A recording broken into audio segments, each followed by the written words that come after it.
speakers today, and a lot of good things are happening for our country. Please sit down. My fellow Americans, this is Liberation Day, waiting for a long time. April 2nd, 2025 will forever be remembered as the day American industry was reborn, the day America's destiny was reclaimed, and the day that we began to make America wealthy again. We're going to make it wealthy, good and wealthy. For decades, our country has been looted, pillaged, raped, and plundered by nations near and far, both friend and foe alike. American steel workers, auto workers, farmers, and skilled craftsmen, we have a lot of them here with us today.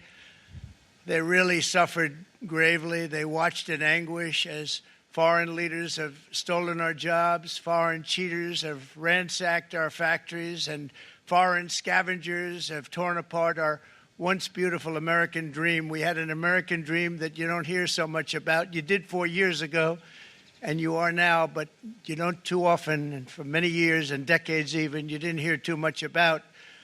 Our country and its taxpayers have been ripped off for more than 50 years, but it is not going to happen anymore. It's not going to happen. In a few moments, I will sign a historic executive order instituting reciprocal tariffs on countries throughout the world. Reciprocal, that means they do it to us and we do it to them. Very simple. Can't get any simpler than that. This is one of the most important days, in my opinion, in American history. It's our declaration of economic independence. For years, hardworking American citizens were forced to sit on the sidelines as other nations got rich and powerful, much of it at our expense. But now it's our turn to prosper, and in so doing, use trillions and trillions of dollars to reduce our taxes and pay down our national debt, and it'll all happen very quickly. With today's action, we are finally going to be able to make America great again, greater than ever before.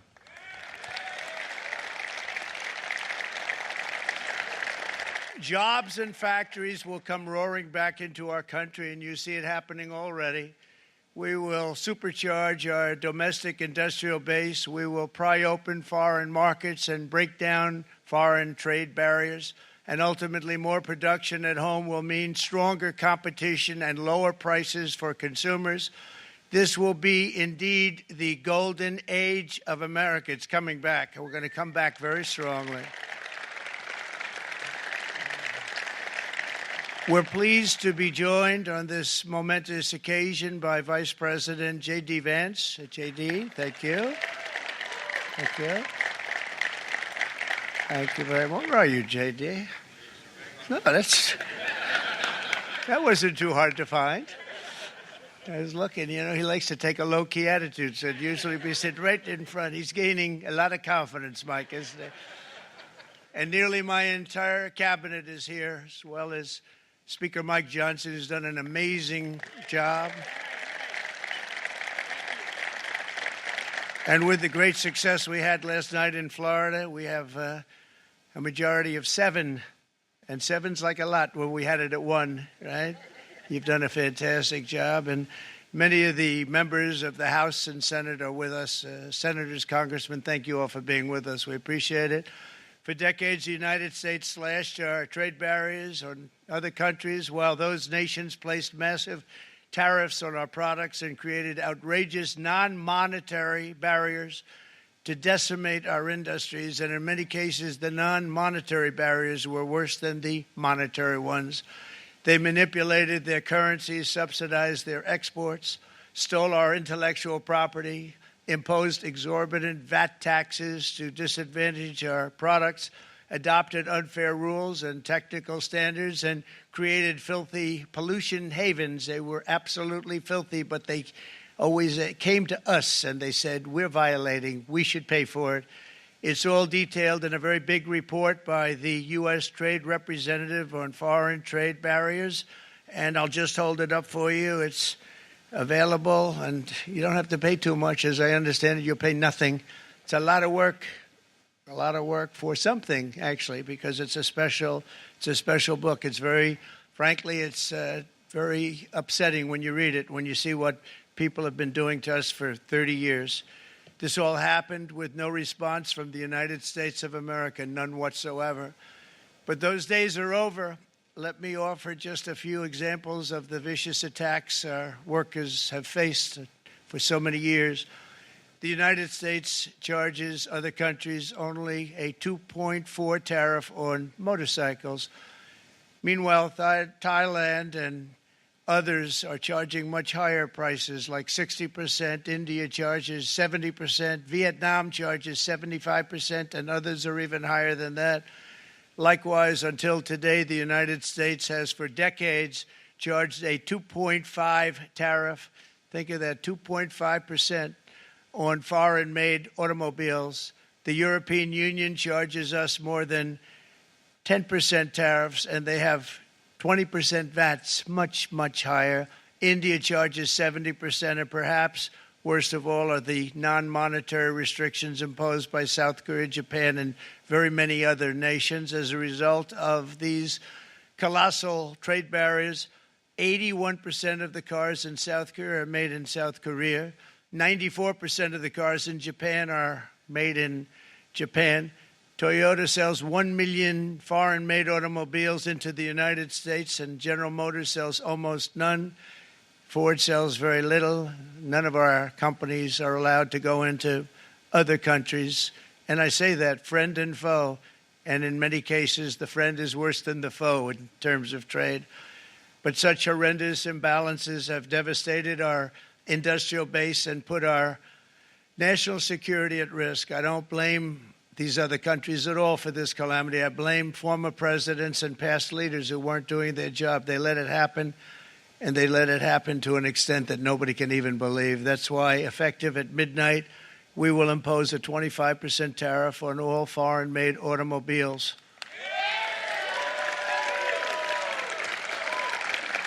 Thank you. Brian, I'd like to have you come up here for a second, okay? I just see him sitting. He's been a fan of ours. And he understands this business a lot better than the economists, a lot better than anybody. Brian, say a few words, please, would you? Thank you, Mr. Thank you. President. It's a great honor to have you. Thanks. Thank you, Mr. President. I grew up just north of Detroit, Michigan, in Macomb County, known as the home of the Reagan Democrats. My first vote for president was for Ronald Reagan. I thought that was going to be the best president I ever saw in my lifetime until Donald J. Trump came along. I have watched my entire life, I have watched plant after plant after plant in Detroit and in the metro Detroit area close. There are now plants sitting idle. There are now plants that are underutilized. And Donald Trump's policies are going to bring product back into those underutilized plants. There's going to be new investment. There's going to be new plants built. And the UAW members, and I brought 20 of them with me, they're sitting right over here. We support Donald Trump's policies on tariffs 100%. So, Mr. President, we can't thank you enough. And in 6 months or a year, we're going to begin to see the benefits. I can't wait to see what's happening 3 or 4 years down the road. Thank you, Mr. President. Thank you so much. Thank you. What a great guy. He got it right from the beginning. He got it before almost anybody else. This group over there, they got it too. And you know, we won the state of Michigan. We won almost all of them, but we won Michigan by a lot, and I want to just thank you all. The auto workers were fantastic. The Teamsters were fantastic. Everyone was pretty good, I will tell you. Thank you very much. I appreciate it. You're going to be very happy very soon, and you probably see what's happening with all of the not only car companies. All right, that is President Trump in the Rose Garden announcing he will sign an executive order on 25% reciprocal tariffs. Says this is about fairness. and to, quote, supercharge this country's industrial base. He says this will be good for the U.S. economy in the long term. We have also heard, though, from some who are concerned. We've heard from some economists who say they're concerned about what that will mean in the meantime, which they say would be higher prices for Americans. 25% tariffs is supposed to take place at midnight. We also just heard from a leadership from the United Auto Workers Union there. They spoke out in support of President Trump and his decisions to enact these tariffs. 25% tariffs expected to be enacted at midnight. A reporter asked the White House press secretary earlier this week, what if this doesn't work? Her response was, it will. Okay. Short and succinct. So we're going to have much more on this developing story throughout the evening here on 13 News and on NBC Nightly News with Lester Holt.